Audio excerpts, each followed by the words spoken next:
FIR 7।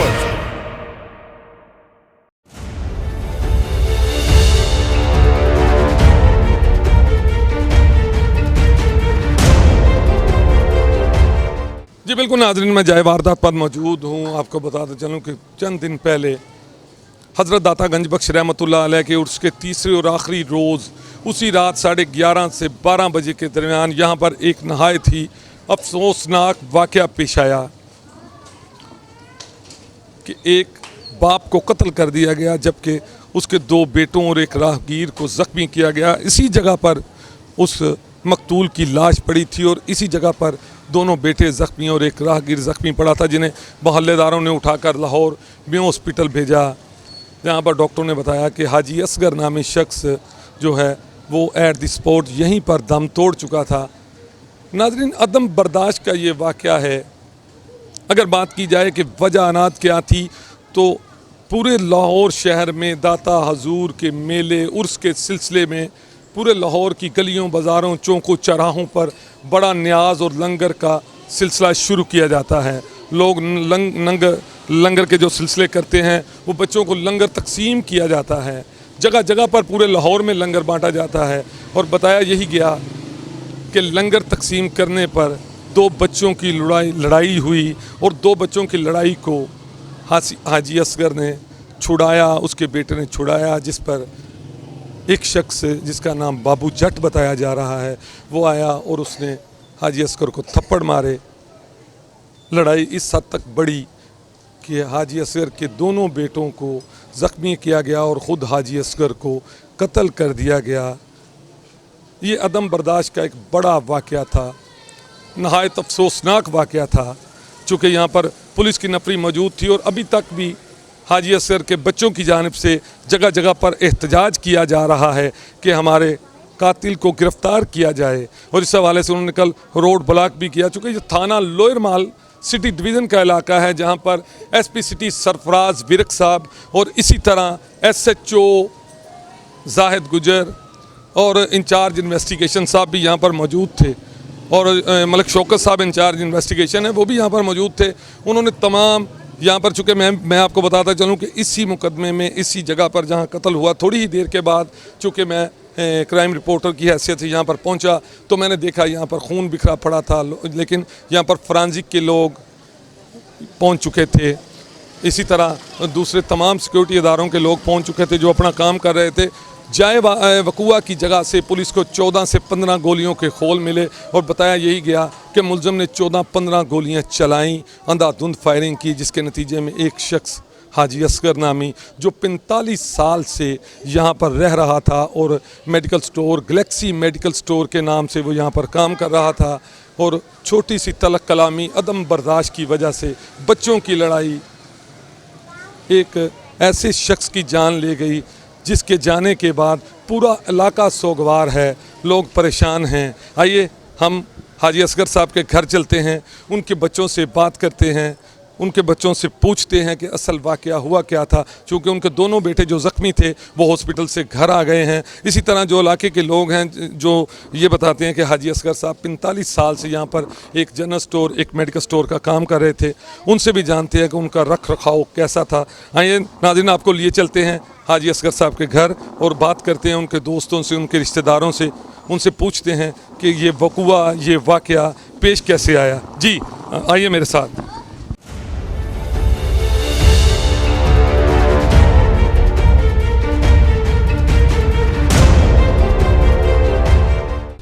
यहाँ पर उनके तीनों बेटे मेरे साथ मौजूद हैं, असद, एहसान, ये दोनों मेरे पास मौजूद हैं, जिनको इसी हादसे में ज़ख्मी किया गया और इनकी आंखों के सामने इनके वालिद को जान से मार दिया गया, कत्ल कर दिया गया, सरेआम उन्हें गोलियां मारी गईं। तो मैं कोशिश करता हूं इनसे बात करने की, चूँकि ये ख़ुद ज़ख्मी हैं और आज ही ये हॉस्पिटल से वापस आए हैं। इस हवाले से असद से बात करते हैं। असद साहब बताइएगा हुआ क्या था, असल वाक़या हुआ कैसे, क्या हुआ था? अस्सलाम वालेकुम सर जी, हम हर साल दाता दरबार के उर्स का लंगर का अहतमाम करते हैं। इस साल भी हमने लंगर का अहतमाम किया हुआ था। हम लंगर तकसीम कर रहे थे, 2 बच्चे लंगर लेने देने की वजह से लड़ाई हुई है 2 बच्चों की। वो लड़कों की सुलह करवा दी, लड़ाई छुड़वा दी मैंने, लड़ाई छुड़वा दी तो वो एक बच्चा गालियाँ निकालने लग गया मुझे। तो वो कहता मुझे तुम जानते नहीं हो, अभी इधर ही खड़े हैं, मैं बाबू जट को लेके आता हूँ। बाबू जट एक लड़का 2-2.5 साल हुए हैं इसको, को 22-23 परचेस पे पहले भी हैं, 324 के बताखोड़ी के परचेस पे पहले भी हैं, मोहल्ले में इसने दहशत फैला रखी है। खैर इतनी देर में वालिद साहब मेरे वहाँ आ जाते हैं।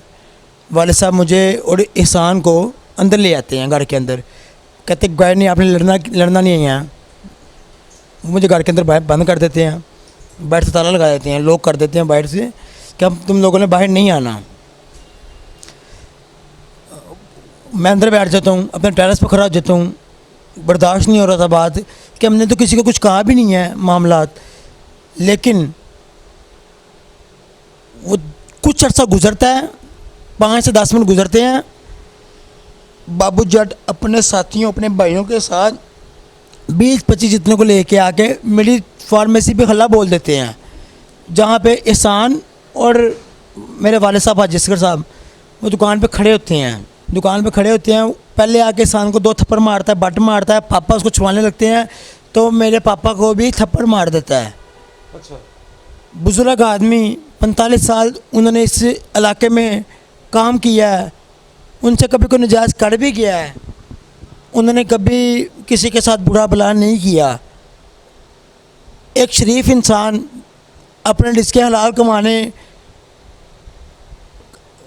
कमाता था, अपने रिज़्क़ हलाल कमाने के, अपने बच्चों को रिज़्क़ हलाल उसने खिलाया है, अपने फार्मेसी पे काम कर रहा है, उसको अगर थप्पड़ मार जाए वो गोली से बढ़ के नहीं होता क्या?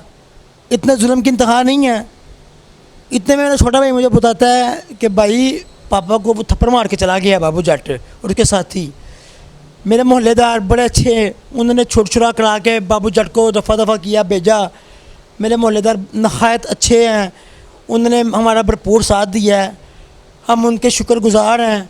अल्लाह ताला उनको हमारे साथ और चलने की तौफीक अता फरमाए। मेरे पापा बाहर बैठ जाते हैं, 1.5-2 घंटे बाद बैठने के बावजूद उनके दिमाग वो कह के जाता है बाबू जट के दुकान आपने सुबह नहीं खोलने, अगर दुकान खोली तो मैं आपके तीनों बेटों को मार जाऊंगा। 1.5-2 घंटे मेरे पापा नीचे बैठे रहे हैं। उनके दिमाग में यार आता है यार कि मेरा छोटा बेटा है, बोल नहीं सकता, सुन नहीं सकता, अगर वो सुबह दुकान खोलेगा उसको कुछ तंग करके जाएगा, तंग तकलीफ़ देकर जाएगा तो मेरे पे क्या गुजरेगी। चलो हमारी गलती भी कोई नहीं है, मैं अपनी गलती की माफ़ी भी मांगाता हूँ, उसको समझाता हूँ कि चलो आइंदा के बाद यार कुछ तेरे गलत फहमी है, दूर करा आता हूँ। मेरे वाले साहब जाते हैं उसके पास जाते हैं, उसको से जाते हैं बात करने के लिए। वहाँ पे कुछ लोग लड़कों ने शराब पी होती है, नशा किया होता है। वो मेरे वाले साहब को छोटे छोटे बच्चे 22-23 साल के उसने अपने साथ चमोड़े हुए हैं, उनको मेरे पापा को मारना शुरू कर देते हैं। ऐसे मारते हैं जैसे चोर डाकू को नहीं मारते, कि जैसे पता नहीं क्या क्या गुनाह कर दिया है, ज़मीन पर लटा के छुट्टे छपेड़ों के साथ वाले साहब को मारते हैं। मुझे कुछ लोग बताते हैं कि तेरे पापा को मार रहे हैं। ईसान और मैं भागते हुए जाते हैं मेरे पापा के पास। हम जैसे ही पहुंचते हैं वो बाबू जट पिस्तौल से फायरिंग करना शुरू कर देता है। पहला फायर मेरे वाले साहब को लगता है, दूसरा फायर मैं अपने पापा को पकड़ता हूँ, वो मेरे पट पे मारता है। इतनी देर में मैं और मेरा बाप दोनों ही ज़मीन पर गिर जाते हैं। मैं उसकी तरफ देख रहा तो वो फिर फायर खोलता है मेरे पापा की तरफ। इतनी देर में एहसान आ जाता है। एहसान कहता है मेरे पापा को मार दिया, उसने फिर एहसान को फायर मारा है। वो खिलाड़ी मारी जा रही, किसी को नहीं छोड़ूंगा मैं, किसी को नहीं छोड़ूंगा, सबको देख लूँगा, पुलिस को भी देख लूँगा मैं, कोई मेरे हाथ से बच के ना जाए। उसके साथी उसके लड़कारे मारते हैं कि मार दो सबको, मार दो सबको, मार दो। वो फिर मुझे फायर मारता है, पाँव में लगता है। फिर मेरे वाला साहब को बेदर्दी से फायर मारता है। फायर तो मार दी है, फिर हमें फायर लगने के बावजूद बेदर्दी से हम छुट्टे पे मारे हैं। इतने बेदर्दी से उन्होंने मेरे वाला साहब को मारा, मुझे मारा। दाता दरबार कोड़ा चल रहा होता है, रश रोड ब्लॉक्स होते हैं, हम बहुत मुश्किल से हॉस्पिटल पहुंचते हैं अपनी मदद आपके तहत। कोई एम्बुलेंस, क्योंकि उस दिन हज़रत दाता गंज बख्श रहमतुल्लाह अलैह के मेले का तीसरा और आखिरी रोज़ था, और साथ ही साथ चूँकि बिल्कुल नज़दीक यहाँ पर दाता दरबार भी नज़दीक है, और दूसरी बात कि चेहलम हज़रत इमाम हुसैन अलैहिस्सलाम का सिलसिले में बड़ा जो मरकज़ी जुलूस है, उस हवाले से भी इधर आने वाले तमाम रास्तों को पुलिस की तरफ से सिक्योरिटी को मद्देनज़र रखते हुए रोका जाता है। यहाँ पर मोबाइल सिग्नल भी बंद कर दिए जाते हैं क्योंकि नज़दीक हैं बिल्कुल।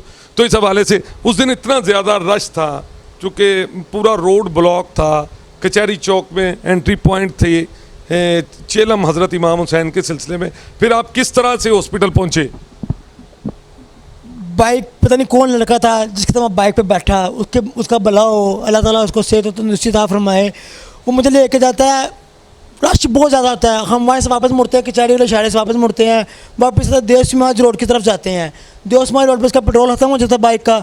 वहाँ से मैं रेंगता ईवानी तक जाता हूँ। वहाँ पर चिंची वाले को कहता हूँ, मिन्नत करता हूँ उसका, वो भी डर जाता है। बड़ी मुश्किल से हम हॉस्पिटल पहुँचते हैं। इसको पता नहीं कौन लेके जाता है। मेरे वालिद साहब को मेरे हमसाए बड़ा मुश्किल से रिक्शे में बैठा के, उनका वेट कार्ड ज़्यादा था, बड़ी मुश्किल से उनका खून बहुत ज़्यादा निकल चुका था, बड़ी मुश्किल से बैठा के उनको हॉस्पिटल ले जाते हैं। पता नहीं उनके रास्ते में डेथ हो गई। इधर जब फाइल लगा उनकी तब डेथ हो गई। हॉस्पिटल जाके हमें किसी चीज़ का कोई खबर नहीं है, कोई खबर ख्याल नहीं है। हमें अपने वालिद साहब का बहुत जाने का दुख है, हमारे पास अल्फाज नहीं है, हमारे सर से साया उनको छिन गया है। बिल्कुल जी, बाप और इस घर का सरबराह एक सायादार शजर था आपके सर पे और 40 साल से काम कर रहे थे यहाँ पे। फिर उसके बाद जब आप हॉस्पिटल पहुँचे, आपको कब पता चला कि हाजी असगर साहब जो हैं उनकी डेथ हो गई है? हमारे जो दोस्त थे, हमारे जो रिलेटिव्स थे, वो हमें यही कह रहे थे, पापा तो आपके ठीक है, ऑपरेशन थिएटर में है, आपके पापा ठीक है, ऑपरेशन थिएटर में है, अभी ठीक हो जाएंगे, हमें भी ऑपरेशन थिएटर ले गए। इसको भी एक फ़ाइल लगा, 2 फाइल मुझे लगे हुए थे। लेकिन हमें पता चल गया हुआ था कि मेरे वाले साहब इस दुनिया फ़ाने से कूच कर गए हैं। अल्लाह ताला उनको जन्नत में जगह अता फरमाए। थोड़ी देर बाद 2-3 घंटे बाद पता चलता है हमारे वाले साहब इस दुनिया में नहीं रहे। आप उस वक्त हॉस्पिटल एडमिट थे? जी बिल्कुल नाज़रीन, आपने सुना असद की बात। मैं एहसान से भी बात करने की कोशिश करता हूँ, यही दास्तान इनकी ज़ुबानी भी सुनते हैं।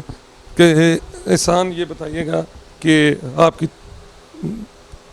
मैं आपको किस तरह से सवाल कर सकता हूँ, लेकिन आप ख़ुद ही बताएं कि क्या हुआ था, बताइएगा आप।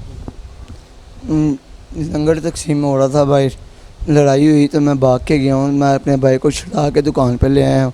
5 मिनट बाद बाबू जी हटाते हैं अपने साथियों के साथ आके, उन्होंने मैं चपेड़े मारी, बट मारा मुझे, मेरे वाला साहब को चपेड़े मारी। वो फिर हमारे हमसाए थे, दोस्त थे, उन्होंने छुड़ा के उनको साइड पे किया। फिर 2 घंटे बाद मेरे वाला साहब खुद ही चले गए उधर, माफ़ी मांगने चले गए उनसे। मुझे इतनी देर में मुझे पता चला कि मेरे वाला साहब उधर गए हैं, तो वो मारे हैं मेरे वाले साहब को। हम भागते वहाँ पे गए हैं। उतनी देर में उन्होंने हमारे पे गोली शुरू कर दी। सब पहले गोली पापा को लगी, फिर मेरे भाई को लगी, फिर मुझे लगी, फिर वो राहगीर था उसको लगी। इतनी देर में वो वाज़े लगाने लग गए, गोलियाँ लग गई हैं, भाग जो, सबको मार दूँगा। फिर हम हॉस्पिटल बड़ी मुश्किल पहुँचे हैं।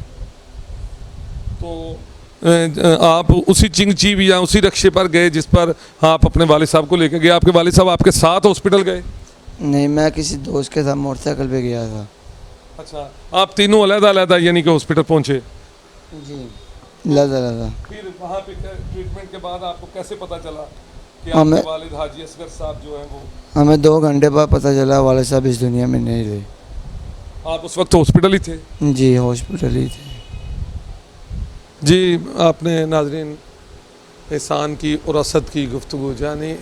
साथ ही इनके तीसरे भाई यहाँ पर बैठे हैं, ये बोलने से कासिर हैं। हाजी असगर साहब हमेशा इस बेटे का इंतहाई ख्याल रखा करते थे और उस दिन भी, वक़ूए वाले दिन भी, हाजी असगर साहब यही सोच रहे थे कि चूँकि ये बच्चा अक्सर हाजी साहब के साथ दुकान खोलता है, मेडिकल स्टोर चलाता है, जनरल स्टोर चलाता है, तो वो यही सोच रहे थे, जो पता चला है हमें इर्द गिर्द के दोस्तों से, कि सुबह चूँकि मेरा ये बेटा जो बोलने से कासिर है, ये दुकान खोलेगा तो शायद कहीं यही लोग दोबारा से आकर मेरे इस बेटे के साथ ज़्यादती ना करें। तो इस हवाले से उन्होंने सोचा, चूँकि बताया ये गया है कि बाबू जट नामी शख्स ने सबसे पहले हाजी असगर पर हमला किया और उन्हें थप्पड़ मारे उनकी अपनी दुकान पे। उसके बाद हाजी असगर को कहा कि सुबह दुकान नहीं खोलनी, जिस पर हाजी असगर परेशान थे और बकौल इनका ये कहना है कि हाजी असगर उसको बताने गया था, उससे माफ़ी मांगने गया था कि अगर दिल में कोई कड़वाहट है तो वो निकाल दें, हम सुबह दुकान खोलें। और दुकान अक्सर सुबह ये उनके बेटे, क्या नाम है इनका? मोहम्मद आसफ आज़म आज़म, ये मोहम्मद आज़म साहब हैं जो हाजी असगर साहब के छोटे बेटे हैं और ये बोलने से कासिर हैं, ये पैदाइशी तौर पर बोलने और सुनने से कासिर हैं, लेकिन फिर भी अपने वालिद के साथ दुकान पर काम करते हैं, लोगों की बात इशारों से समझते हैं। लेकिन हाजी साहब ने सोचा कि अगर ये दुकान खोलेंगे तो शायद सुबह इनके साथ ज़्यादती ना हो, इसके साथ ज़्यादती ना हो, तो उसे दोबारा से माफ़ी मांगने के लिए गए, बात को रोकने के लिए गए कि अगर कोई बात हुई है तो वो ख़त्म कर दी जाए। चूँकि ये बात अदम बर्दाश्त की है कि दातागंज बख्श रहमतुल्लाह अलैह का उर्स का तीसरा और आखिरी रोज़ था। इस हवाले से यहाँ पर लंगर का बड़ा इंतज़ाम किया गया था और लंगर तकसीम किया जा रहा था।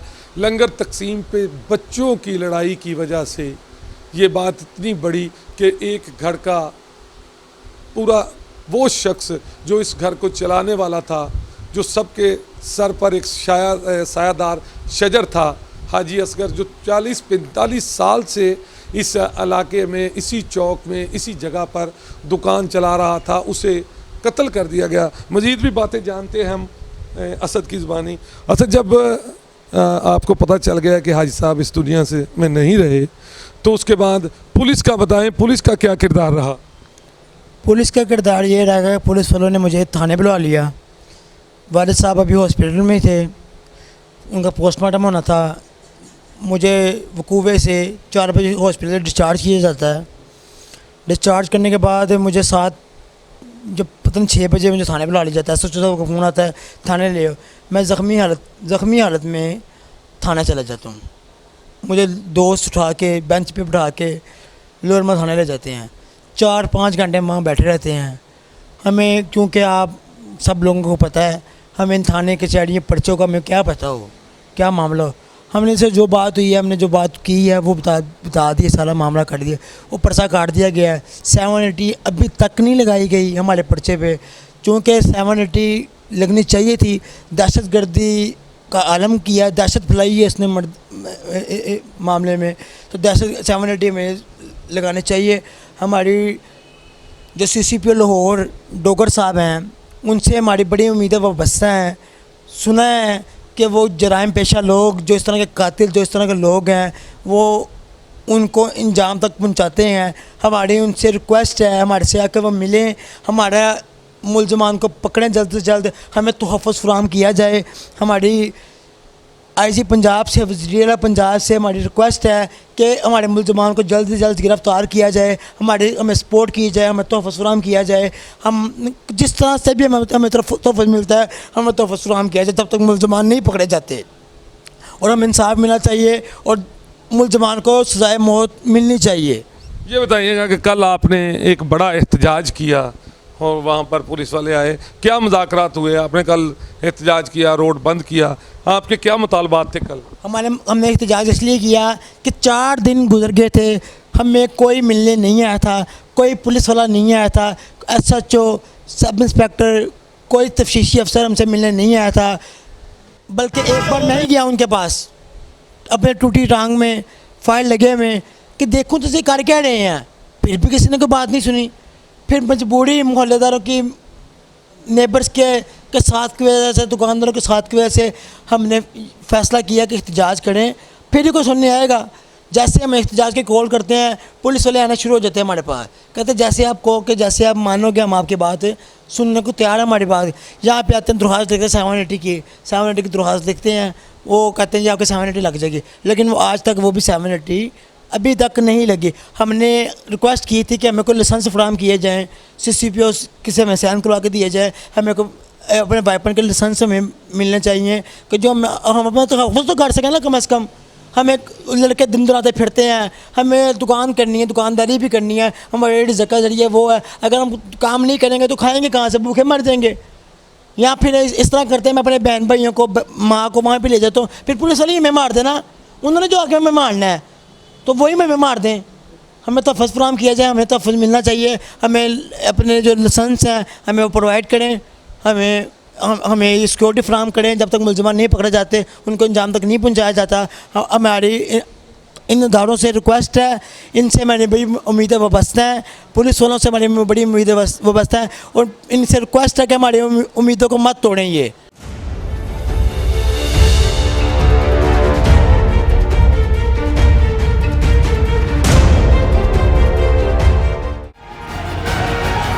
FIR 7 FIR 7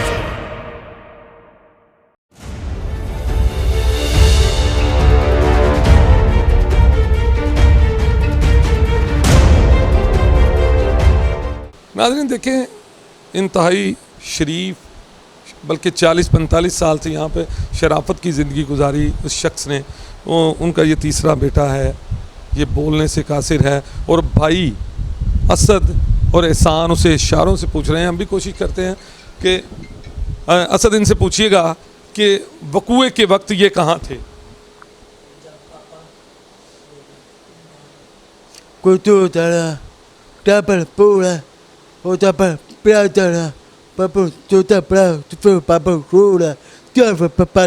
जी बताएं क्या कहा इसने।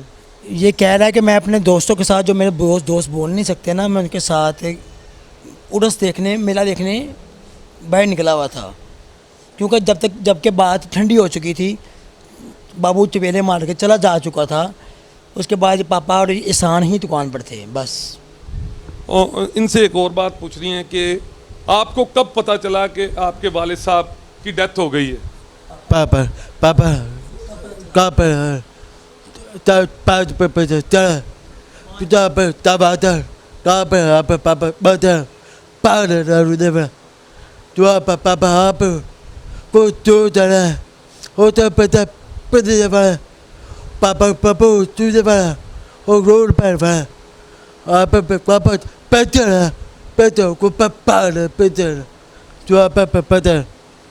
क्या कहा जी। वो ये कह रहा है कि पापा ने जब हमें बंद कर दिया हुआ था घर के अंदर, ठीक है, पापा ने बंद कर दिया था, तो मुझे बच्चों ने आकर बताया, छोटे छोटे बच्चे, पापा को इस तरह मार दिया गया है, तो मैं भागता हुआ फिर उस तरफ गया हूँ। तू किधर गया सी? दुकान बंद कर रहा था ये।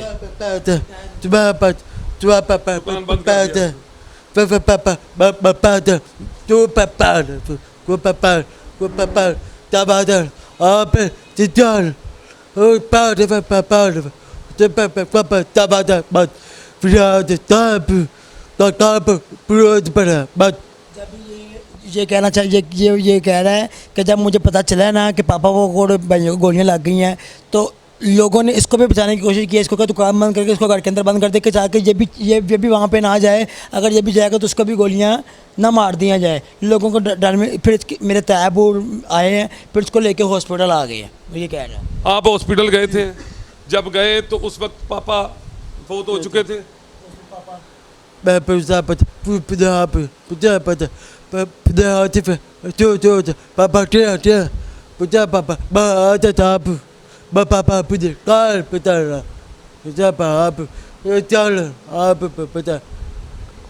वो ये कह रहा है कि जब मैं जो हॉस्पिटल लेके गया, मुझे सब यही कह रहे थे कि पापा ठीक हैं, सब ठीक हैं, अभी ठीक हो जाएंगे। लोग तसल्लियाँ मुझे दे रहे थे, मैं बात करने की कोशिश कर रहा था अपने भाइयों से, मैं बल्कि बात करने की कोशिश, मेरी मामा भी गई थी हॉस्पिटल, तो उनसे बात करने की कोशिश की, उन्होंने कहा ठीक है आप बेफिक्र होकर घर जाएँ।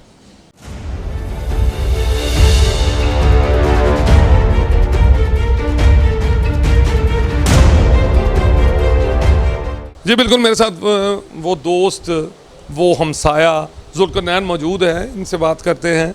जुल्करनैन भी इस वाक़या में खुद वहाँ पर मौजूद था और इनका ये कहना है कि सबसे पहले इन्होंने ही हाजी असगर साहब को मौके से उठाया, चूँकि इनके कपड़े खून आलूद थे उस वक्त, इन्होंने उनको उठाया और इनके कपड़ों पर भी गोलियाँ जो हैं वो लगी हुई हैं। बस खुदा का शुक्र है कि इनको गोली नहीं लगी, लेकिन ये साथ ही मौजूद थे। इनसे भी जानते हैं। हाँ जी बताइएगा, क्या वाक़या हुआ था और किस तरह से आपने हाजी साहब को उठाया? जी, सबसे पहले तो वो बच्चे की वजह से, लंगर की वजह से मामला पेश आया। बच्चों को छुड़वा दिया असद ने छुड़वा के उनको भेज दिया। तो वो कहता कि जी मैं अभी बाबू जट को बुला के लाता हूँ, अभी इधर ही खड़े होना, मैं अभी आप लोगों को बताता हूँ। तो इसके वाले साहब ने इसको ही झिड़क के, अपने बच्चों को ही झिड़क के जो सा ना घर में बंद कर दिया कि आप लोग ने बाहर नहीं आना। तो वो बाबू जट के साथ उसके दोस्त वगैरह काफ़ी लोग आए उसके साथ, लड़के वगैरह। उन्होंने आते ही जौन सा कोई बात नहीं की उनके साथ, आते ही जौन सा उनको थप्पड़ मारे, और थप्पड़ मारने के बाद उसने जौन सा इनको बट मारे। फिर हम सारे लोगों ने, दोस्तों ने, जितने भी हम लंगर पे खड़े थे, लंगर तकसीम कर रहे थे, हमने उनको छुड़वा के उसको भेजने के बाद हाजी असगर साहब दुकान पे अपनी बैठे रहे। तो हम इनके बेटे को लेके लंगर की तरफ उधर चले गए, दोस्त की तरफ दुआ थी, उधर बैठे रहे कि चलो बदमज़गी ना हो, इनको बेटे का गुस्सा ना आ जाए, ये जाके लड़ना पड़े। इस वजह से जौन सा हम इसको ले गए साथ। तो 1 घंटे बाद, तकरीबन घंटा डेढ़ गुजरा होगा, तो भाई साहब जौन से है ना उधर चले गए हैं जाके पूछने के जी हमारा कसूर क्या, हमें क्यों मारा आपने आके, हमारा तो कोई लेन देन नहीं था ना कुछ था, बस झगड़ा छुड़वाया था। तो इसी चक्कर में वो अपने बेटे आज़म की वजह से, कि जो कि सुबह दुकान खोलता है, उसकी परेशानी में कि सुबह वो कह के गया था कि जी मैं किसी को नहीं छोड़ूंगा, सुबह दुकान ना खुले, धमकी दे के गया था। वो इसी खौफ की वजह से उसके पास गए कि ये सुबह आके कोई बदमज़गी ना करे, कोई लड़ाई ना करे, क्योंकि वो बेटा जौन सा उनका ना बोलता है ना सुनता है। तो इस वजह से वो उसके पास गए, उन्होंने माफ़ियाँ भी मांगी उनसे, हालांकि उनका कसूर नहीं था कोई भी, फिर भी उन्होंने माफ़ी मांगी। लेकिन उस शख्स ने, उसके दोस्तों ने शराब, आप उस वक्त उनके साथ थे? उस वक्त हम साथ नहीं थे। नहीं, आपको भी गोली लगी। आप कितनी देर बाद वहाँ पर पहुँचे? जब हमें पता चला कि वो हाजी साहब को सारे पीट रहे हैं, मार रहे हैं बड़ी बेदर्दी से, फुटबॉल की तरह जिस तरह मारते हैं उस तरह सब लोग मार रहे हैं उनको। फिर हम इकट्ठे दोस्त और इनके बेटे हम इकट्ठे भागते हुए गए हैं, जाके छुड़वाने की कोशिश की, लेकिन उसने किसी को नहीं देखा। उसने पहला फायर हाजी असगर साहब को मारा। उसके बाद जब मैं आगे छुड़ाने के लिए हुआ, उसने मेरे पे भी फायरिंग की, मेरे कपड़ों से गोलियां गुजर गईं, 4-5 फायर जौन से हैं मेरे कपड़ों में से गुजरे। उसके बाद उधर से मैं साइड पे भागा अपनी जान बचाने के लिए। उनका बड़ा बेटा असद आया, उसको फायर मारा, उसको फायर लगते ही वो भी गिर गया नीचे। उसके बाद जौन सा उसने हाजी साहब को फायर मारा, फिर छोटा बेटा आया, फिर उसको फायर मारा। फिर एक राहगीर था मोहसिन, वो भी गुजर रहा था, क्योंकि मेले का इत्माम था, सब लोग इकट्ठे होते हैं, तो उसको भी फायर लगा। इनको फायर लगने के बावजूद जो उनके लड़के थे ना, वो नशे में धुत थे, उन्होंने जहाँ जहाँ फायर लगी हैं उधर उनको ठुड्डे वगैरह मारते रहे हैं। वो कितने लोग थे वहाँ पर जिन्होंने फायरिंग की? फायरिंग सिर्फ बाबू जट ने की, बाकी उसके साथ कुछ लोग थे? उसके साथ काफ़ी लड़के थे जो मारपीट करते रहे हैं। तो मारपीट करते करते ही, फायरिंग करते करते ही उसने जौन सा ना दोस्त के साथ बैठा लड़कारे मारता हुआ कहता किसी को नहीं छोड़ूंगा, मैं सबको मार दूंगा, ये आवाज़ें लगाता हुआ फरार हो गया वहाँ से मौके से। फिर उसके बाद आपने हाजी साहब को उठाया, वो बताएं। हाजी साहब को उठाने के लिए उधर कोई मौजूद नहीं था, सबको गोलियाँ लगी हुई थी। एक एक करके मोहल्लेदार, दोस्त वगैरह सब इकट्ठे होते गए। ना किसी ने कोई गाड़ी का बंदोबस्त था उस वक्त, ना बाइक का, क्योंकि रश का हजूम इधर बहुत ज़्यादा था। इस वजह से कोई भी ना मिला। अपनी मदद आपके तहत ही हमने किसी रिक्शे वाले को रोका, बड़ी मुश्किल से हमने, कोई 8-10 लड़कों ने, बड़ों ने मिल के उनको उठाया। माशाल्लाह उनका वजूद भी काफ़ी था, तो उठाए भी नहीं जा रहे थे क्योंकि गोली लग चुकी हुई थी उनको। वो ज़रा सी भी हरकत नहीं की उन्होंने उस वक़्त। तो वो बड़ी मुश्किल से हम कचहरी के पास पहुँचे हैं, उधर भी बहुत रश था। फिर वहाँ से हम वापस मुड़े हैं, रास्ता खाली करवाते रहे हैं, दोस्त वगैरह आगे बाइक्स पर थे। तो बड़ी मुश्किल से हॉस्पिटल पहुँचे हैं, लेकिन उधर जाके पता चला कि जी वो नहीं रहे इस दुनिया में।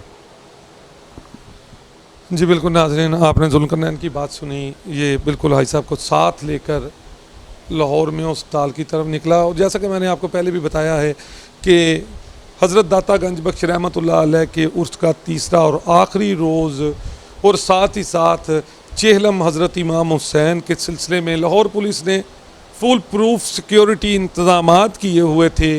और ये इलाका बिल्कुल साथ है, चूँकि ये कॉरपोरेशन चौक जो है वो 2 मिनट की मुसाफत पर है दाता दरबार से। तो इस हवाले से उस दिन काफ़ी ज़्यादा रश था, सड़कें रोकी गई थी, ट्रैफिक जो है वो उस तरह से नहीं चल रही थी। तो तो उन्होंने बड़ी मुश्किल से रक्षा रोका और उसके बाद इनका ये कहना है कि बिल्कुल आवाज़ें लगाते हुए लड़के मोटरसाइकिलों वाले आगे आगे आवाज़ लगा रहे थे कि हट जाओ हट जाओ हट जाओ, हमारे पास मरीज़ है। तो उसे लेकर हाजी असगर साहब को लेकर जब ये मेयो हॉस्पिटल पहुँचे तो मेयो हॉस्पिटल पहुँचने से पहले ही उनकी मौत हो चुकी थी, उनकी डेथ हो चुकी थी। मज़ीद भी लोगों से बात करते हैं, चूँकि हाजी असगर साहब 45 साल एक ही जगह पर यहाँ पर रहे हैं और उनका अच्छा रख रखाव था यहाँ पर। चूँकि उनकी मौत से पूरा इलाका सोगवार हो चुका है, लोग परेशान हैं, लोग बद्दुआएं दे रहे हैं उस कातिल को जिसने हाजी असगर को मौत के घाट उतारा है। इस हवाले से मज़ीद लोगों से भी बात करते हैं, ये भी पूछते हैं कि हाजी असगर साहब कैसे थे, वो उनका लोगों के साथ कैसा रिश्ता था, ये भी आपको सुनाते हैं। आइए लेकर चलते हैं आपको।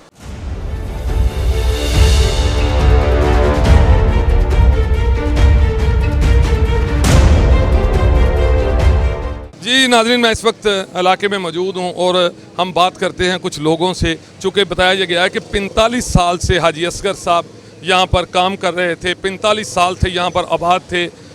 गैलेक्सी जनरल स्टोर के नाम से, मेडिकल स्टोर के नाम से वो उनका ये कारोबार था।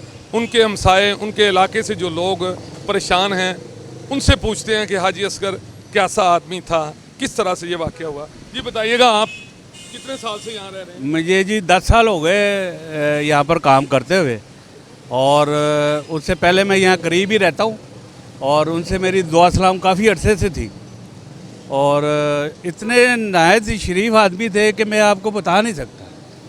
नमाज़ पढ़ने जाना उन्होंने, जुम्मे की हमारे साथ नमाज़ पढ़नी इस मस्जिद में, सामने जो मस्जिद है, और दुकान के अलावा उनकी कोई मैंने एक्टिविटी देखी ही नहीं, कोई मसरूफियात नहीं देखी, सिर्फ दुकान और दुकान बस। तो किस तरह से ये, जब आपको कैसे पता चला कि हाजी साहब कत्ल हो गए? ये हम तो अपना प्रेस बंद करके चले गए थे। ये रात को कोई 7:30 बजे 8 बजे के करीब, नहीं, ये कोई तकरीबन 11:30-12 बजे का वाक़या। हाँ 11-12 बजे जब हम घर पहुंच गए थे तो हमें उधर हमारा घर भी पास ही जहाँ पर उन्हें फायर मारे, तो वो वहाँ पर आवाज़ आई है जब, तो हम निकले बाहर, तो जब तक लाइट गई हुई थी तो नज़र ही नहीं आया कुछ क्या हुआ क्या नहीं हुआ। सुबह देखा तो वहाँ तो अल्लाह अकबर, बस कौन ही कौन था। बड़ा बुरा हुआ, बहुत बुरा हुआ जी। जी बिल्कुल, चूँकि ये भाई साहब काफ़ी ज़्यादा परेशान हो गए हैं और इनकी आंखों से भी आंसू बहना शुरू हो गए हैं कि हाजी साहब का जिक्र आप जानते थे जी? हाँ जी, उठो ज़रा फिर तुसी 2 मिनट।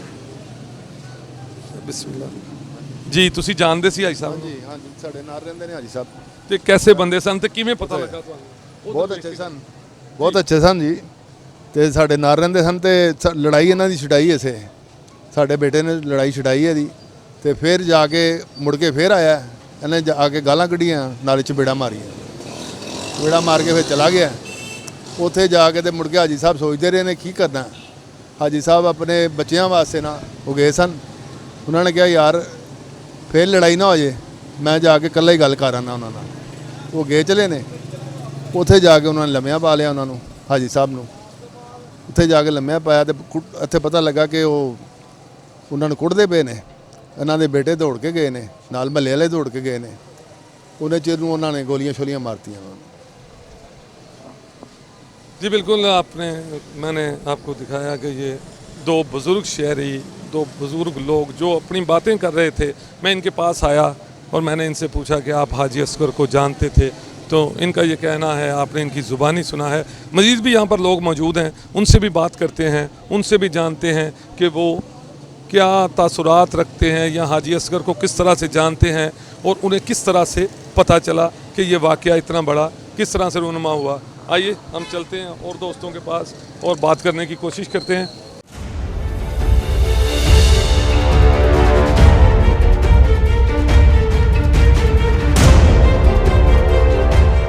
जी बिल्कुल, यहाँ पर नक्शा बनाने की गरज से इंचार्ज इन्वेस्टिगेशन लोअर माल मलिक शौकत साहब भी यहाँ पर पहुँच चुके हैं। चूँकि इनके घर का नक्शा दरकार था इनको, इनसे बात करते हैं। शौकत साहब, कहाँ तक पहुँची इन्वेस्टिगेशन और इनकी तरफ से काफ़ी एहतजाज किए जा रहे हैं कि मुलज़म नहीं पकड़ा जा रहा, क्या कहेंगे आप? हम इंशाल्लाह मुलज़म को जल्द ही पकड़ लेंगे।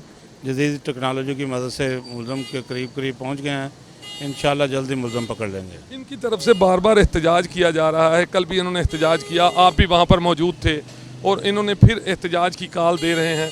तो क्या एसपी साहब की तरफ से कोई टीम तश्कील दी गई है मुलज़िम को पकड़ने के लिए? जी टीम तश्कील दी गई है, 2 टीमें तश्कील दी गई हैं। एक उसमें जो है वो अपना काम कर रही हैं, इंशाल्लाह ताला जल्द ही मुलज़म पकड़े जाएंगे। शौकत साहब कितने मुलज़म हैं इसमें?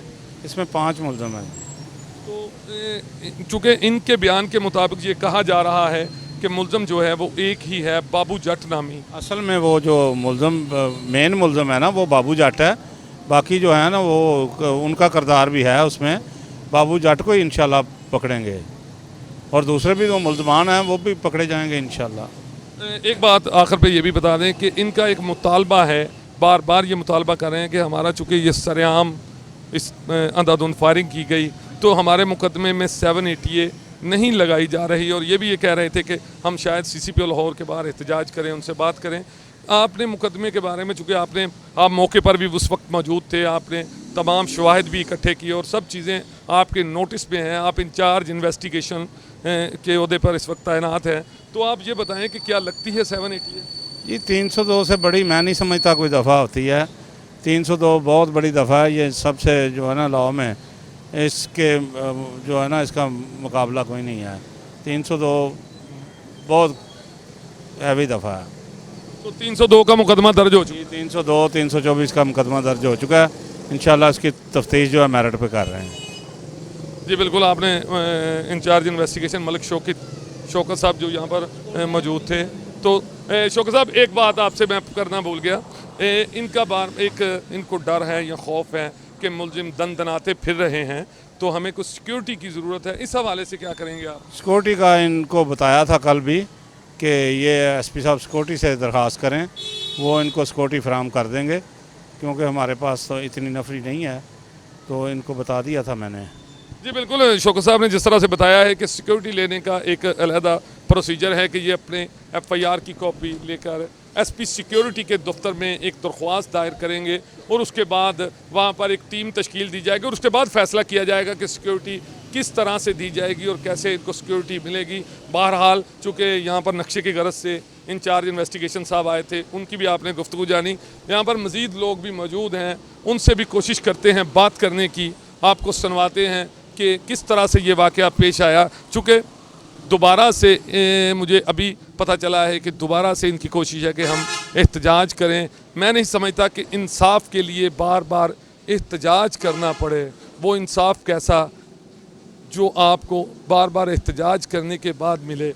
मेरिट तो ये है कि सारी दुनिया ने देखा है, सरेआम फायरिंग हुई है, सब ने अपनी आंखों से देखा है, एक शख्स कत्ल हुआ जबकि उसके 2 बेटे ज़ख्मी हुए, जिसका मुकदमा ज़ेर दफ़ा 302 324 थाना लोअर माल दर्ज हो चुका है और उसकी मेरिट पर तफ्तीश भी जारी है। जल्द अज जल्द मुलजमान को पकड़ा जाए और उन्हें करार वाक़या सज़ा दी जाए।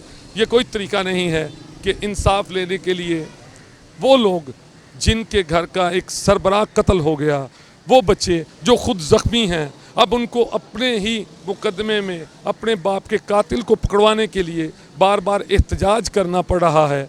वो बार बार जगह जगह पर जाके रो रहे हैं, ज़ख्मी हालत में रो रहे हैं। ये कोई तरीक़ाकार नहीं है।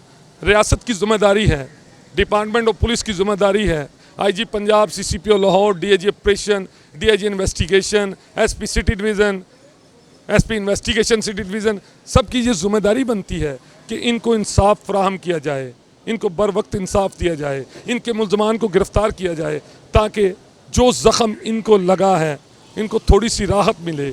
चूँकि वो ज़ख़म तो नहीं भर सकता जो इतना बड़ा ज़ख़म इनको लगा है, लेकिन इतना हो सकता है कि ये जिस तरह से रो रहे हैं, जिस तरह से परेशान हैं, इनको अगर इनके मुलजमान को पकड़ कर उनको करार वाक़या सज़ा दिलवाई जाए और इस केस की इंक्वायरी मुकम्मल मेरिट पर की जाए तो शायद इनके ज़ख़म थोड़े से भर जाएं, इनके ज़ख्मों पे थोड़ी सी मरहम रखी जाए, ना कि इनको इंसाफ लेने के लिए बार बार सड़कों पे आना पड़े, इंसाफ लेने के लिए जगह जगह पर एहतजाज करना पड़े, इंसाफ लेने के लिए ये बार बार लोगों को इकट्ठा करके भागें। इंसाफ इनकी दहलीज पर, वो यही विज़न है आईजी पंजाब का, यही कहना है सीसीपीओ लाहौर का कि हर शहरी को इंसाफ उसकी दहलीज पर मिलेगा। और आज ये वक्त है कि इनको इनकी दहलीज पर इंसाफ दिया जाए, इनके मुलज़म जल्द अज जल्द गिरफ्तार किए जाएं और उनको करार वाक़या सज़ा दी जाए। इसी बात के साथ मलिक मुश्ताक को इजाज़त दें। अल्लाह हाफिज़।